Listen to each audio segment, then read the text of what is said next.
So hi, my name is Richelle both with Kayla West here. We are doing a little series on testosterone therapy in males when it comes to pharmaceutical options presently. So if you are a male that is under 40, we are going to lean more into using something called Clomid or enclophamine or HCG, which stands for human chorionic gonadotropin. One is an injection, the other is an oral pill. Why does the age matter in that criterion for use? Well, a few things. It's because of the mechanism of action behind both the pill and then the injectable HCG, the pill, Clomid, excuse me. So when you're 40 or less, we're going to presume, now there are a few cases to this where it's not true, but we're going to presume that you want to preserve your fertility. Those are peak years for conception, implantation, fertilization to happen in a female. And in generally speaking, that is when families are born. And so we want to respect that desire, that need, that productivity by not suppressing your sperm count and your subsequent fertility, which testosterone cream and testosterone injections will do. So one of the caveats on testosterone cream and injections always has to be suppress fertility. And it doesn't mean you will have that happen, but it does mean it will lower your sperm count, your semen production. And so it is a risk to you that sometimes can be irreversible. So males 40 and under, generally speaking, we're not looking to use testosterone cream or injections advantageously. There are caveats always and exceptions to that. But for the purpose of this video, we're gonna make that little delineation clean for what we're talking about today. So Clomid and HCG. Besides cost, because they are very different than each other, Clomid, I'm talking about generically, is cheaper than HCG. HCG also is, in some states, not all, a controlled drug substance, just like testosterone is. And so therefore you have to have certain parameters of monitoring, and you can only have certain amounts of refills, and you might even need co-signature depending on where you're practicing as a physician assistant, not if you're a physician, on its use. So it can kind of sometimes limit the way that we prescribe it perhaps. However, like I said, Clomid is cheaper, HCG is more expensive. HCG is an injection, Clomid is a pill, and so the method and the modality of receiving it into your body varies. Clomid is what we call a SERM, so a selective estrogen receptor modulator, meaning how is this going to work for you in your own physiology? What Clomid is going to do is going to selectively block your estrogen receptors within your body system. When that happens, it signals to your brain that you have a lack of testosterone, because testosterone's byproduct, besides being something called DHT, which DHT gives you all the functions that you would think of with testosterone. So lean muscle mass building, erectile health, energy, favorable mood, okay, those types of things. Estradiol is the other byproduct of testosterone that it breaks down into, and it's very important for your physiology. It helps cholesterol regulation, obviously, and lipid profile panels, being in the right zones of things. It helps whisk away plaque from the arteries. You want good estradiol, it helps with bone density as a male in your physiology. And so if we block your estrogen receptors in your body starts thinking, okay, hey, I have a lack of estrogen here. Must not be enough upstream testosterone because the byproduct of it, I'm not sensing. All right. So when that triggers, then upstairs in your brain, you have something called a hypothalamus and a pituitary gland. Hypothalamus communicates to the pituitary, and it sends a hormone down to it that tells the pituitary to then make another hormone that affects your testes' production of testosterone.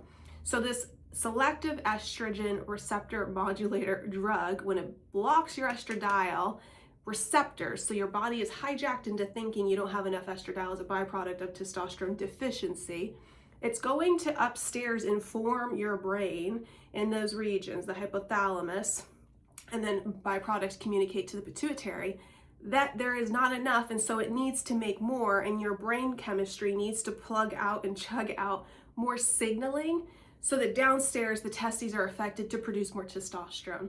That's the feedback loop that is going on when we do something called Clomid therapy. And so Clomid therapy is interesting because assumes that your systems are intact, something that we call the HPA axis, the hypothalamus, pituitary, adrenal gland axis, and then the testicular functionality. So you do have to make sure that everything's working as normal. We're just going to kind of boost it to make a little bit more using its signaling pathways and then ultimately your production factory.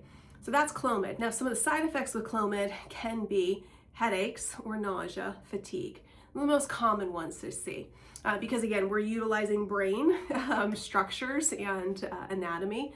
And so it can be, if men are sensitive to it, those are typically the most common things that I see. There are other things to worry about, but we would talk about that in an appointment more thoroughly. So that's Clomid. The second manipulation or pharmaceutical utilization of drug that we have is something called HCG, human chorionic gonadotropin. It does not block your estrogen receptors like Clomid or enclofamine does. What it does instead is it deals directly with the chemistry upstairs in your brain signaling. And instead of achieving the level of the hypothalamus for signaling, it achieves the level of the pituitary gland to stimulate it to make more LH, which is another hormone called luteinizing hormone that directs downstairs to the testicular factory to make more testosterone from what's called your Leydig cells down in that region. And so it deals just directly with pure pituitary rather than kind of do an inverse commanding per se.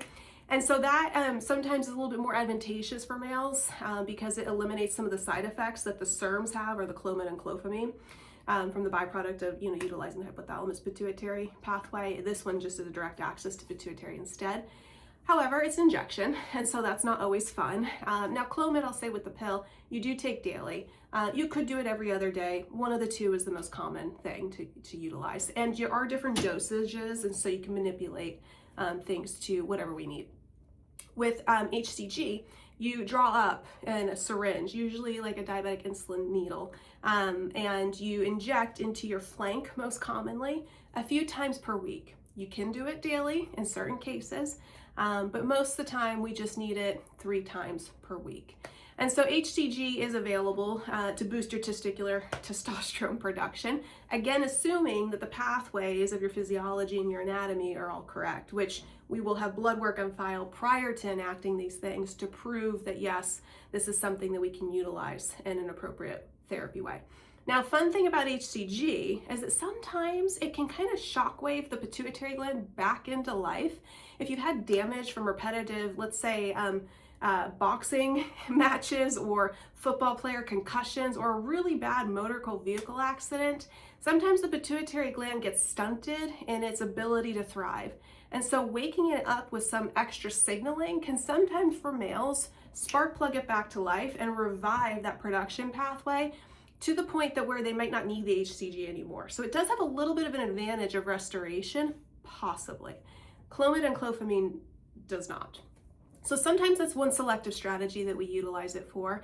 The other thing about HCG is that it can actually optimize your fertility. So caveat, if you're under 40 and we're using it, it can actually increase a little bit of your sperm production and quality. And so we do need to just counsel you on that so that there's no oopsies if you're not really looking to father a baby. So those are some of the details behind, briefly, Clomid and clofamine and then HCG. But if you're under 40 or male under 40, those would probably be more of our first line therapies of utilization rather than a testosterone cream or injection that we would talk about in terms of how to boost your testosterone with something pharmaceutically delivered.